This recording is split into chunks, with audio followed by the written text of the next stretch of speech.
am na bés Xajjaaj ibnu Yusuf di julleendoo ak taabii bu mag bi di Saïd ibnu Musayyab. Saïd ibnul Musayyab nag boo ko xamul mën nga ne moom mooy kilifay taabii yi yëpp, di borom xam-xam bu mag bu ràññeeku lool nekkoon ca Medina.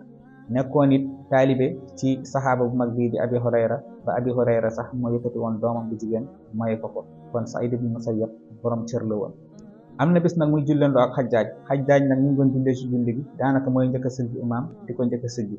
loolu nag metti woon Saïd ibnu Musayyab, tax ba ñu sëlmalee Saïd ibnu Musayyab daal di ñol biiram bif ko, ba xajjaaj bëggee dem mu bifaat ko. moom Saïd ibnu Musayyab nag saa bu musaana julli ba noppi day toog def ay azkar yooyu mu doon def nag la bëggutoon dagg, moo tax mu daal di fexe ba toogloo xajjaaj ngir wax ko li mu ko bëgg a wax. ba mu defee azkar yi ba noppi mu ne ko yow warkat bi, yow sàcckat bi, xanaa xamoo ni ngay julle jullik war la jullik sàcc la.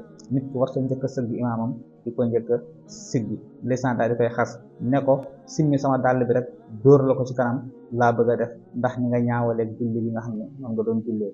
ci noonu xajjaaj daal di dem. jamono jooj nag xajjaaj taxu ko woon am doole, waaye ginnaaw ga la ko Abdul Malik ibnu Marwan daal di jiital mu jiite armée bi, ba ni mu rayee ki nga xam ne mooy Abdullah ibnu Zubayr. defoon nañ vidéo ci moom.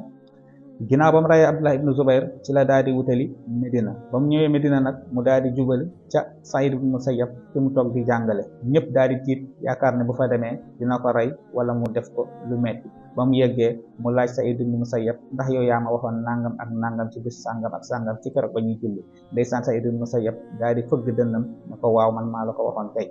ci noonu xajjaaj ne ko fa jazakallahu min muallim wa muaddibi xayran, yàlla na yàlla fay la yiw yow mi nga xam ne ku mën a jàngale nga, ku mën a yar nga.